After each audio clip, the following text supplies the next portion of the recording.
This is A New Angle, a show about cool people doing awesome things in and around Montana. I'm your host, Justin Angle. This show is supported by First Security Bank, Blackfoot Communications, and the University of Montana College of Business. Hey folks, welcome back, and thanks for tuning in. Today is our September edition of Incentives and Instincts, a recurring monthly series in which I speak with economist and friend Bryce Ward about some of the broader challenges facing our society. In the last several months, we've discussed housing, growth, and political dysfunction, among other topics. This month, we grapple with both a cause and an outcome of those forces: inequality. Bryce has been researching and teaching this topic for many years, and it's something I constantly consider in my role as an educator. Bryce, how are you doing today? I'm good. So a lot of these discussions start with the premise that inequality is a problem. But, is it a problem? And if so, why? I mean, we live in a capitalist society. Aren't winners and losers sort of just part of the system? Certainly to some degree, yeah. When it comes to thinking about whether or not it's a problem, so there's enormous disagreement within the populace about whether or not it's a problem. And it's also a problem because when we ask about it, we also then ask frequently whether or not people even understand the problem. And oftentimes people don't understand the levels. So there's two buckets we can put the problem into, right? So the first bucket, the easiest bucket to think about, is simple fairness, right? Okay. Which is, do we think that a highly unequal distribution of income and wealth is, quote, fair? Fair for society. Yeah. Is it just fair? Is this what we, do we think this is, a just and, matches our notions of what we think the world should be? And then there's notions of what we call efficiency, right? Does it impede how well we can just maximize total well-being? Okay. One of the issues that you'll hear about is, when the rich get too rich, they have power and they start using that power to what we call rent seek, right? Yep. So they become monopolists or monopsonists, and they put up barriers that try and impede other people's opportunity. People climb the ladder and then they pull it up behind them, put it right? down. And in pulling it up, they keep themselves in a position of privilege, but collectively we're all poor, right? So Right. It's the size of the pie versus just the pure allocation of the pie, right? So there's lots of discussion on both of those buckets, right? So on the fairness bucket, people literally just disagree on what the fair distribution of income and wealth is, right? So we've seen survey after survey, lots of different people have studied this. There are core disagreements about how much inequality is acceptable from just a pure fairness perspective. Okay. Right? Now, when we try and move into, what are the implications of inequality for efficiency, the size of the pie? There's still ongoing debate about exactly how much of what we see is inefficient rent seeking versus, look, this is just a market outcome. And, so that is, I think, still it's an area of ongoing research. So I won't pretend to have we've definitively established that inequality by itself is bad for the size of the pie. There are some studies that do find that. And there certainly are evidence that rich people can employ their resources to engage in rent seeking, which is bad. So certainly it exists. It's just a question of what's the magnitude. Sure. And then obviously, to the extent that you want to do something about it, or any policies that we might create, there's going to be trade-offs with those. And are you better off with an inequality or better off pursuing something that reduces inequality, but potentially at some sort of efficiency cost?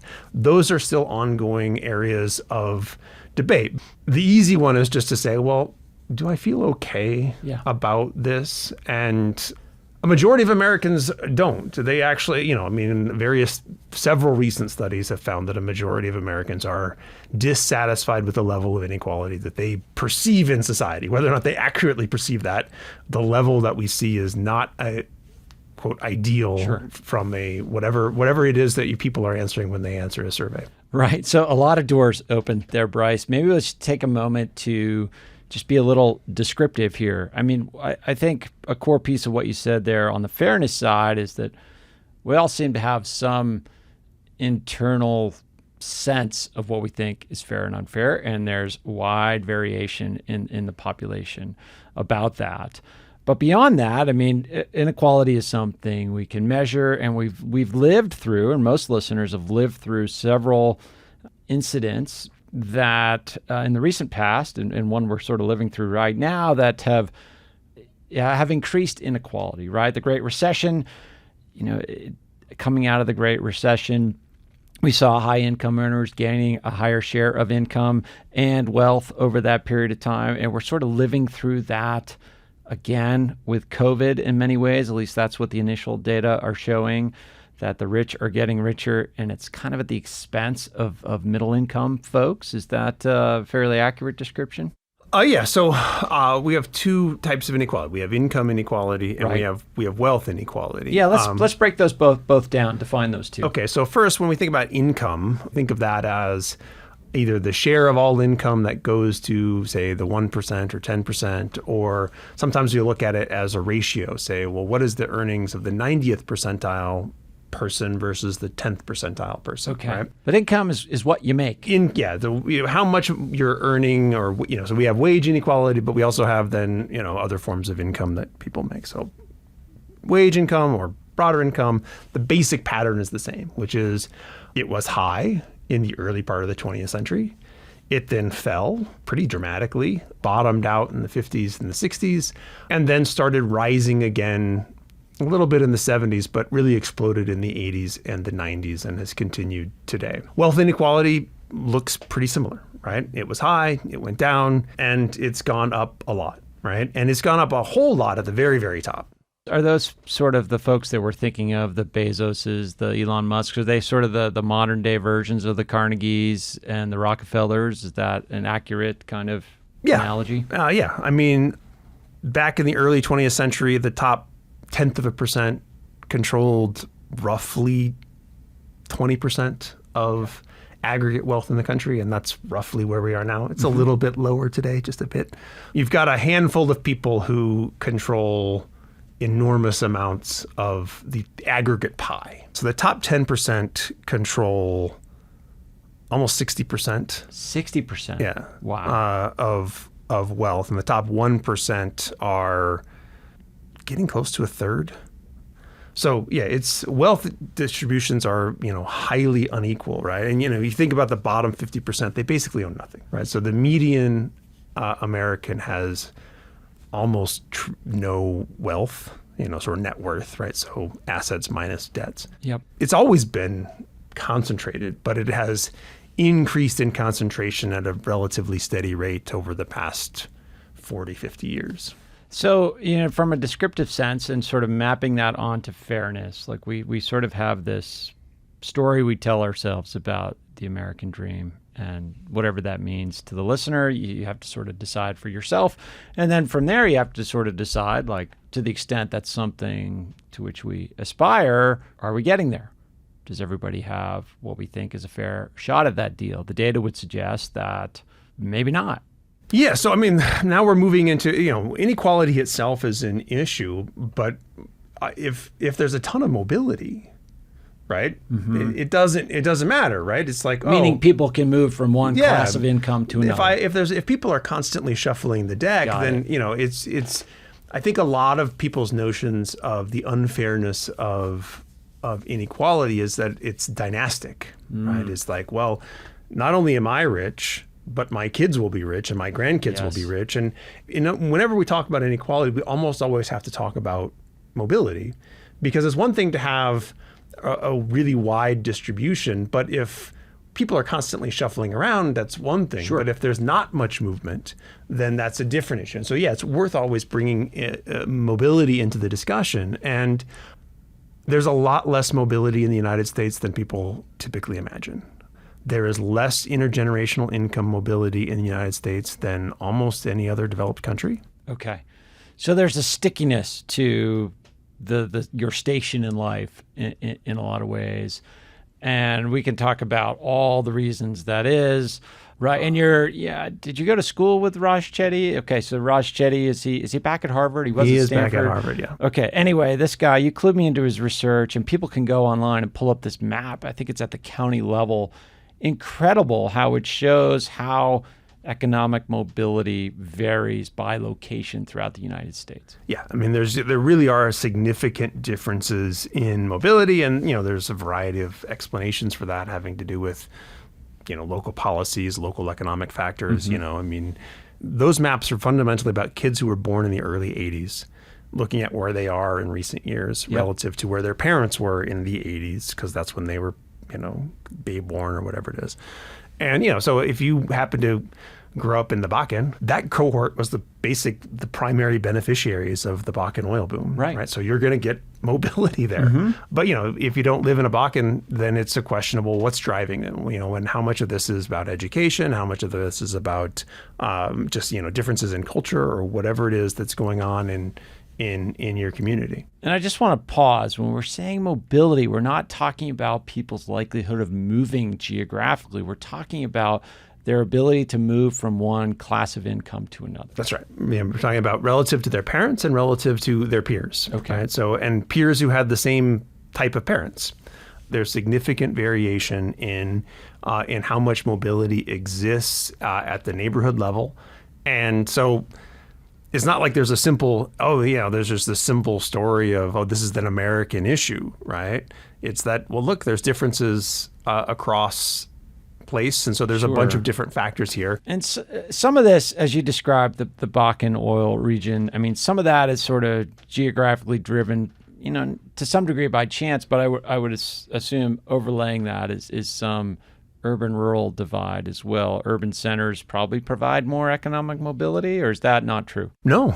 To be honest, the highest levels of mobility are a lot of the Great Northern Plains. Okay. There's definite regional patterns. The South has some of the lowest levels of income mobility. The Upper Plains, Midwest, I think if you're just looking broadly.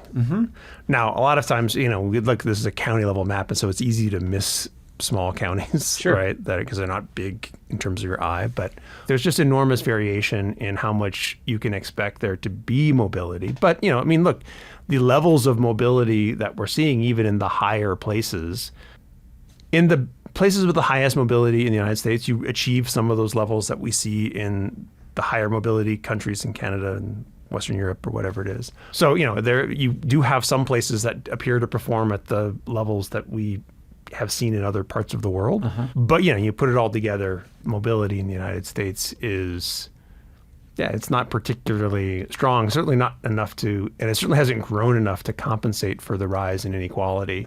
We'll be back to my conversation with economist Bryce Ward after this short break. A New Angle is supported by First Security Bank, Blackfoot Communications, and UM's College of Business. Access to capital, broadband, and education are 3 ingredients any community needs for success. This is Marty Mornhenweg, and you're listening to A New Angle. Go Grizz! Welcome back to A New Angle. I'm speaking with economist Bryce Ward about income and wealth inequality. Is it a problem? And if so, what can we do about it? So we know that, mobility, we described mobility, we described inequality.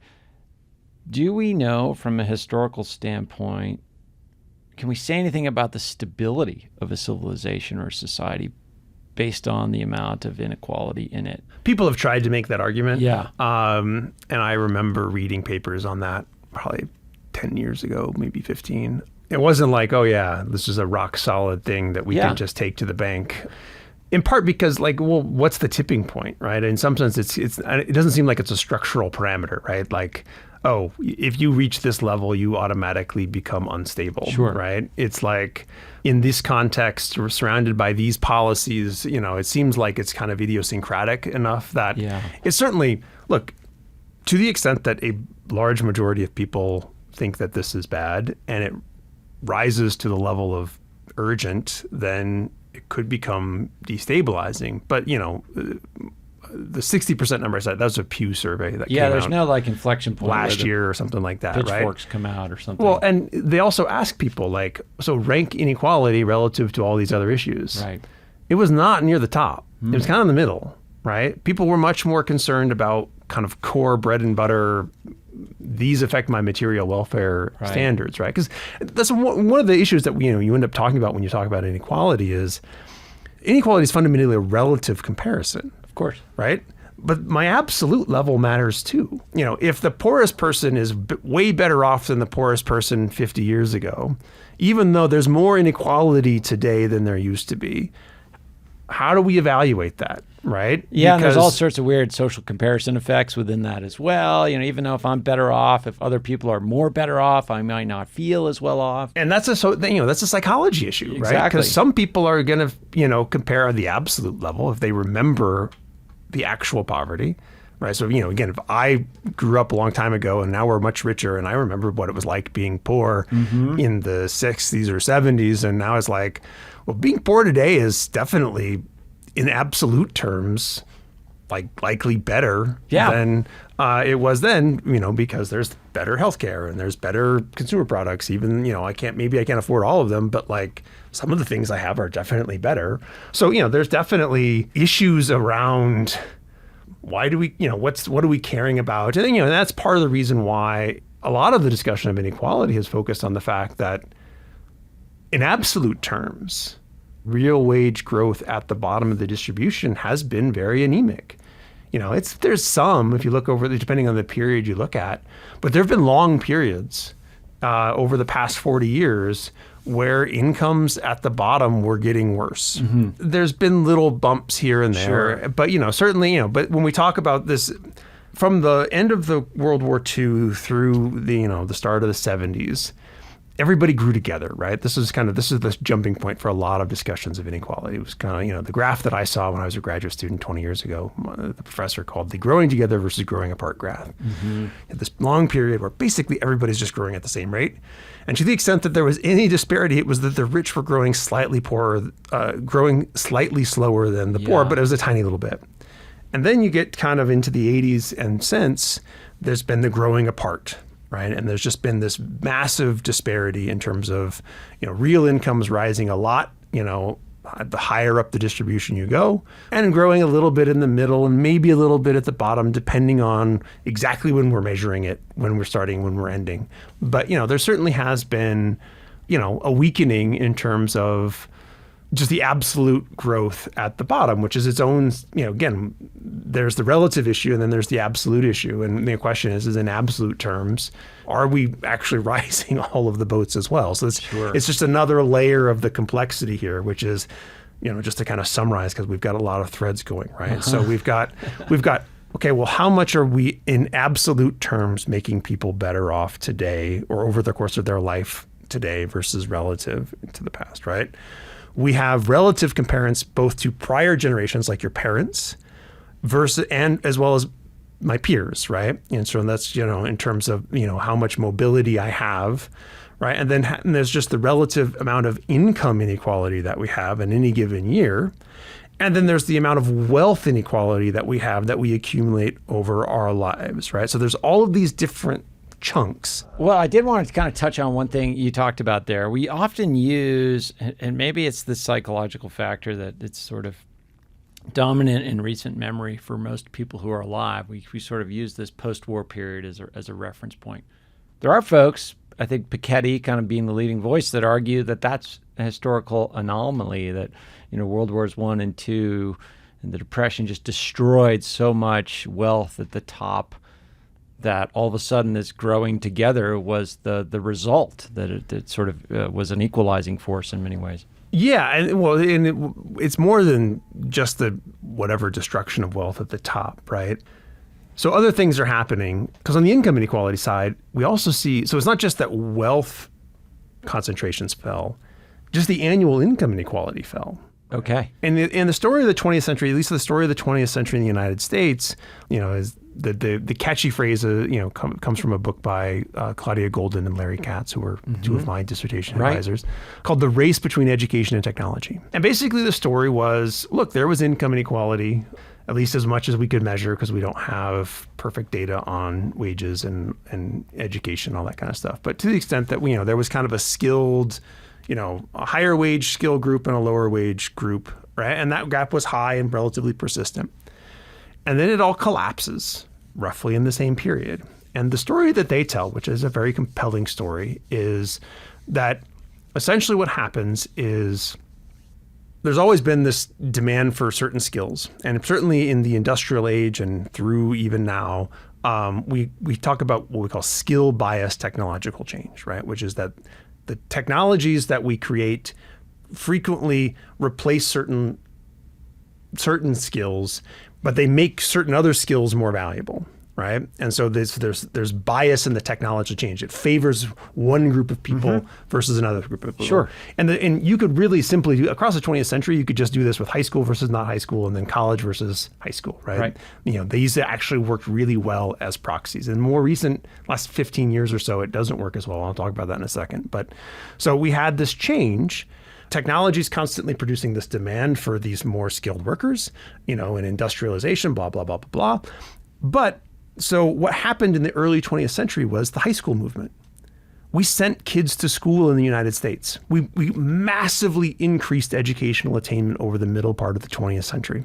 In the simple supply and demand framework, there's this demand for skills, but we have this moment of just massively increasing the number of people who complete high school and massively increasing the number of people who increase college. And those were based on policy decisions. Absolutely policy decisions. The high school movement was a movement that, comes in the early 20th century. It starts in the late 19th century, but, and it had enormous success, right? So if you look in the 1930s, in the United Kingdom, roughly, I want to say like 35% of 14-year-olds were in school and 4% of 17-year-olds were in school, right? In the United States, those numbers were 75%. In the 30s. Sure. We sent people to school, and then, we sent people to college once we got them through high school. But we've kind of plateaued. We've increased educational attainment a little bit in the last 40 years, but not at anywhere close to the rate that we were doing so in the early part of the 20th century. So the race between education and technology story on the income inequality side is basically this, is that, look, technology kept creating demand for more and more skilled people, but there was this period where we actually on the supply side met the demand, and that lowered the wage premium to college. The college premium fell, the high school premium fell exactly at the right times. But then something happens starting around the 70s where that premium, the demand side keeps growing, but the supply side doesn't respond. And the education premium has just continued to increase over time. It's slowed down a little bit in recent years, but it's still basically as high as it's ever been. And so, when we talk about the 21st century change, the simple categories, college versus high school, really did explain a lot of, not the tippy top inequality, but say the 90th percentile versus the 10th percentile inequality. In the 21st century, it doesn't work as well. And we're seeing increasing inequality even within college graduates. And, this is where we start to say, okay, well, what's going on there? Now, my personal theory is that we've just shifted the skills a little bit, and they no longer align as neatly as college versus non-college. Okay, we got to get more granular. We've got to get more granular, right? So a lot of what we've seen in terms of, who's experienced the fastest wage growth in terms of occupations or whatever it is, it's where you're marrying social skills and analytical skills, and those social skills aren't as easily proxied by any kind of college degree because most colleges don't teach them. And there's also just shifts in terms of, there's lots of STEM value, particularly right out of college, that creates some inequality within college that then changes over time as we have mobility and over time. But that's a different level. But, so that's kind of what we think about it as in terms of the 90-10 level-ish. Now, there's also the story at the top. And that's where we talk about, and the market side stories is not just about skill bias, technological change, although I guess it's sort of that. We think about superstar effects. Yes. The easy way to think about it is just in terms of like sports. Right. It's easy to visualize a superstar. It's like, it used to be like I was a singer or whatever it is. I mean, think about a 19th century singer. Yep. There's no recording, right? The only way for me to make money is to perform in a concert hall.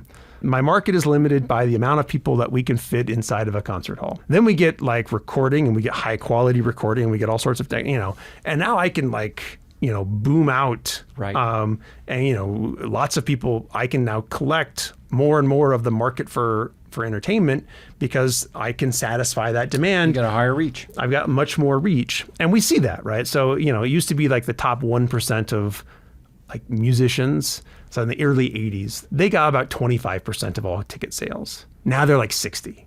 Right. So this is kind of just superstar effects, right? Or if you think about it in terms of soccer leagues, there's soccer leagues in every country across the globe. But now, because of the cheap digital distribution of soccer matches, everybody can watch the Premier League or the Champions League and, on all this kind of stuff. Even if I'm in Brazil or the United States or what, instead of having I just watch my local league, now I can say, well, look, there's this league over there and I like it a little bit better. The players are better, whatever it is. And that creates this just enormous market, which then means that, okay, well, the more of the money flows into that market and superstars get more. Now, it's important to understand that when the superstar gets more, they're usually with somebody else who used to get it. So this is just, it's taking money and giving it to the superstar and taking it from the lower. So there's a zero-sum aspect to how this is distributed. There's always growing markets, right? So to the extent that it increases the overall size of the market, that's great. There's more to go around.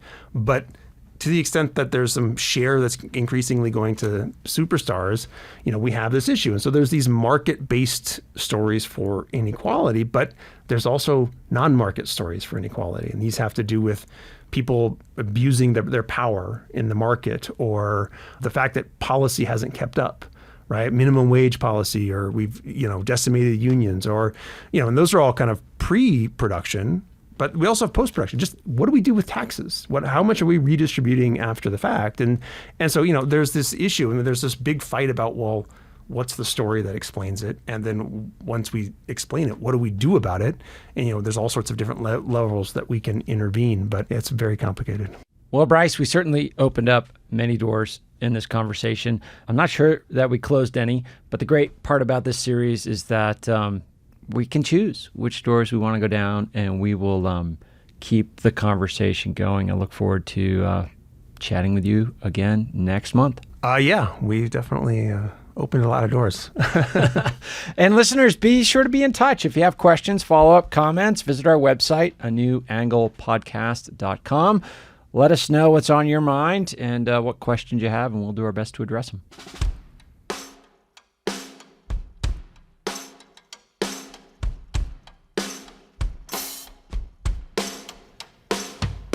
Thanks for listening to A New Angle.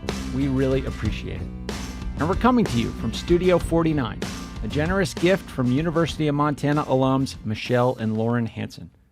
A New Angle is presented by First Security Bank, Blackfoot Communications, and the University of Montana College of Business.